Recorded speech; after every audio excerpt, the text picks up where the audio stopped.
Welcome back to We Move Through Stormy Weather, a podcast by Storm Sound and Osiris Media.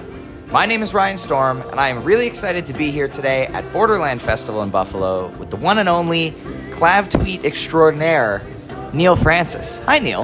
Hey there, Ryan. How you doing? I'm fantastic. Thank you so much for sitting down with me today. Really excited to get to do this, kind of talk about, your very, very busy year that you've had so far, and it has been busy. It's my distinct pleasure to share the space with you. Thank you very much. Well, let's start with, your touring this year.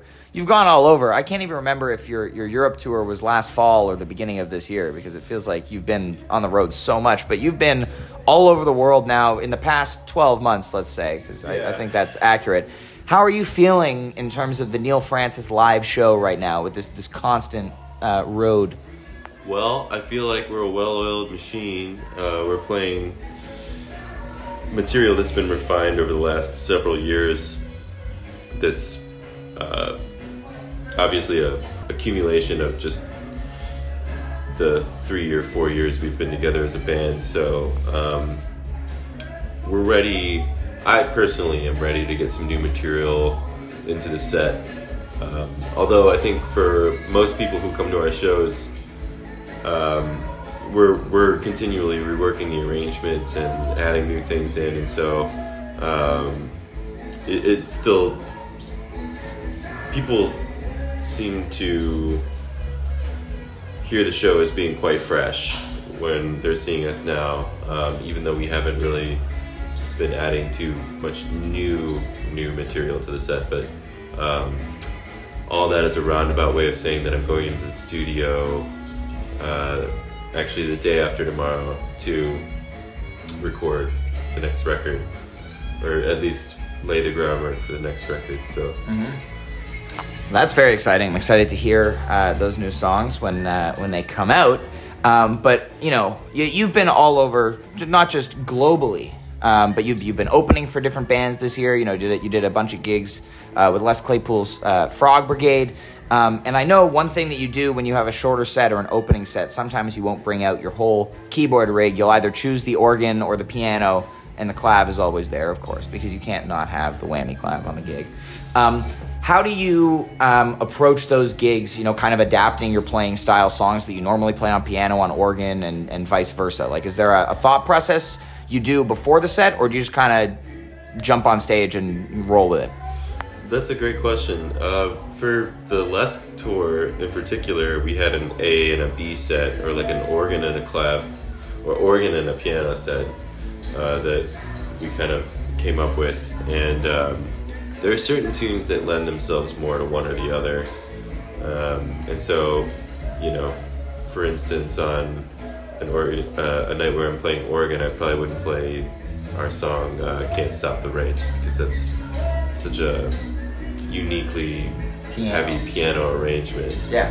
So that's kind of how we were doing it, and that just presents it's fun for us to switch it up like that. We're not like a true we don't conform to like a jam band approach where we're truly playing a completely unique set every night. Mm-hmm. Although we do switch it up quite a bit. So like we're somewhere in between like a pop act that would play the same exact set every single night, and what would you consider like a more experimental improvisation? So. Mm-hmm. Well, you definitely have that appeal in the jam band community, and I think one thing a lot of people are seeing like hints of in your set is the improvisation that could be if you guys kind of like went off the deep end a little bit. I know there's been a couple of times where you've kind of done that. There was a good friend of mine in Seattle who was clamoring for a 20-minute Prometheus for a really long time.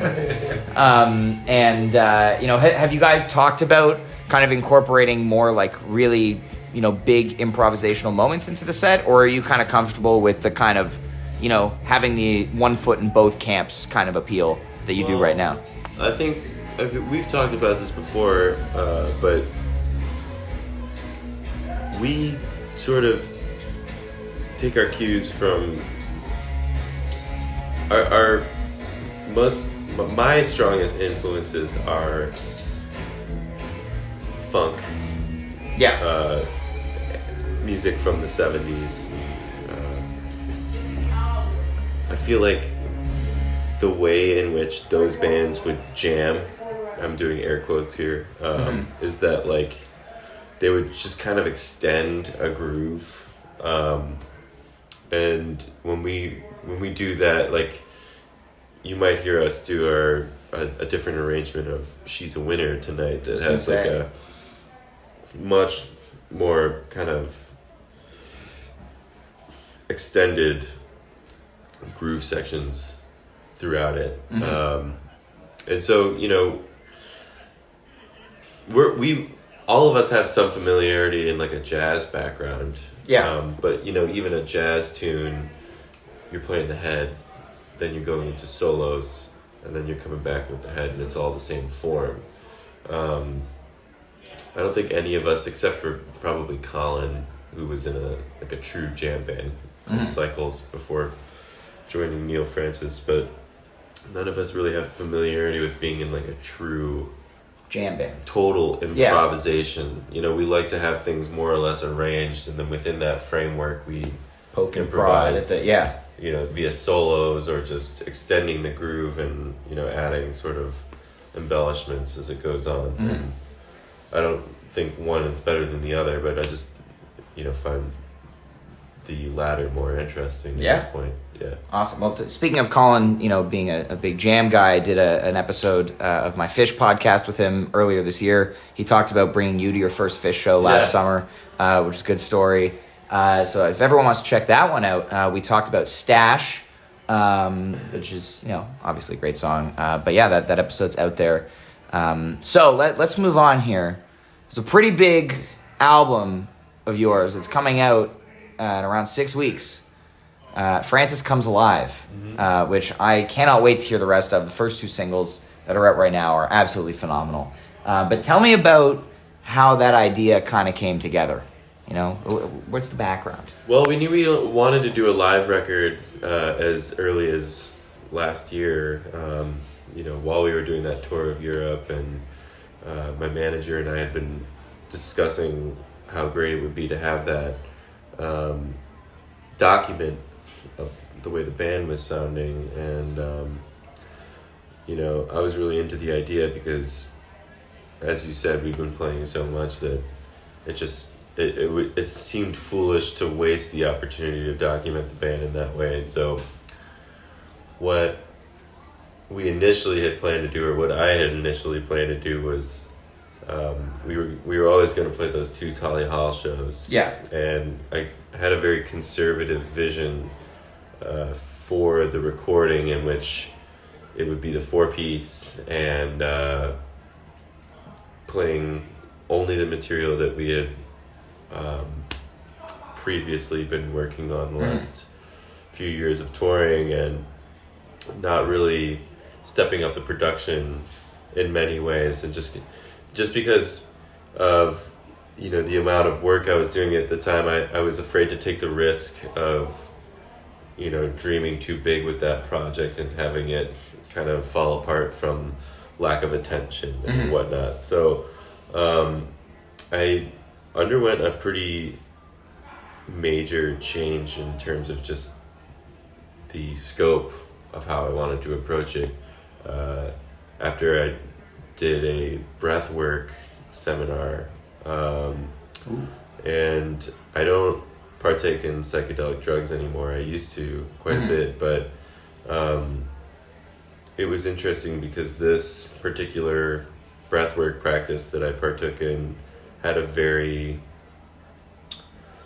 It was not unlike a psychedelic experience in just terms of the sort of thinking it unlocked was very profound, and having visions, and a major part of the vision was just this message which was inside me somewhere, that was, you know, me telling myself essentially not to be afraid of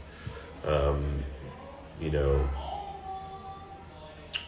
aspiring to a grand vision for this project. And so long story short, I came out of that in a pretty manic state, and, you know, furiously wrote down all these notes, and in that state I was still like kind of glowing from that experience, and was able to, sell the idea to everybody around me.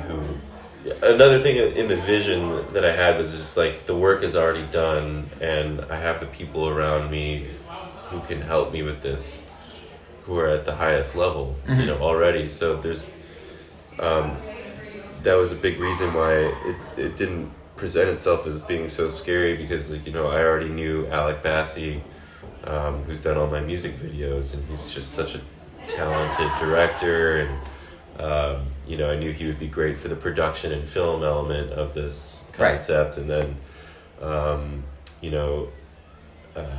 similarly, I knew that my friend Mike Novak would be great to lead the audio team, for example, and just like, knowing that I had this team of friends that had grown around us over the years. So, the scope of the project grew, and my manager Brendan and I, like, he really helped me to realize the vision. Being an administrator and kind of getting everything in a row.